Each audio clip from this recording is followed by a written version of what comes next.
ndara nsimbagurika umutima nkarota wa muntu wanjye ari uyirimo nkabyuka nkaza nkayipfundura nkareba nkabona nta muntu urimo ndara ndeba gucya ngenda mu nzu bukanyeraho kubera ubwoba kubera isanduka. Kuwa kabiri w'iki cyumweru turimo nibwo twari twabagejejeho inkuru y'umuturage witwa Sam usanzwe atuye mu karere ka Kayonza. Abaturage bavugaga ko ngo bamaze iminsi 3 bazi ko ngo yapfuye ariko ngo bakaza gutungurwa no kumubona atashye. Bari bantwaye napfuye n'ubundi ariko nyirabayazana nuko batansanze n'igahene ngo bamanze barebe amakuru ko ameze. Uyu mugabo Sam byaje kumenyekana ko inkuru y'urupfu rwe yari ibihuha. Ubuyobozi bw'uyu murenge wa Gitoki avukamo bamaze kumuteranyiriza amafaranga ubundi bamugurira isanduku, dore ko ngo nta bushobozi bo bari bafite, ariko kuri ubu bakavuga ko iyi sanduku ngo babuze aho bayishyira bitewe nuko ngo wagombaga kuyishyingurwamo. Baje kumenya ko ngo amakuru y'urupfu rwe yari ibihuha. Tuvuze ko umuntu yahembutse, noneho rero baravuga ngo iyo sanduka ngo ninjye mu Gakiriro ngo nyiteretere ngo baze bayiguri. Noneho mu Gakiriro ndavuga ko naza bagura amasanduka banawiheba rero ejo baravuga ngo reka bajye kuzana abantu bayigura. Abagezeyo baravuga ngo isanduka yitavuye mu Gakiriro ngo naga Gakiriro kayigura. Mandarana n'isanduka ngewe nanjye ntago ntuje ingamizi abana nibo bandrazaga none bararara mu gasozi. Ubwo ngubwo rero narayemo ngenyine kubera gutinya isanduka abana.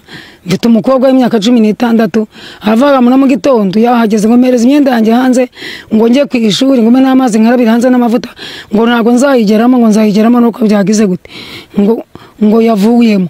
None nkavuga nanjye rero iyi nzu nanjye ndayihunga nanjye ngiye kureba iyo ncumbika. None ze nzaba ngenyine nari mfite abana bazavango narabirukanye.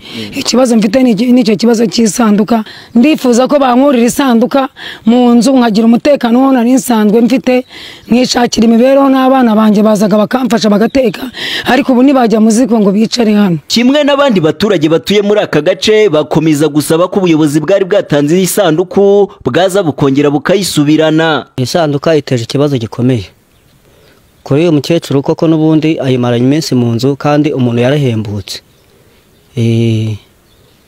Ubwo rero icyo mwadufasha nuko ubundi nuko iyi sanduka yava aha ngaha akagera amahoro n'abana bakabona uburyo bajya mu nzu bakaryama, kuko abana baraturutse ko isanduka barayitinye ntabwo bajya mu nzu na mushiki wanjye inzu nagakiraramo.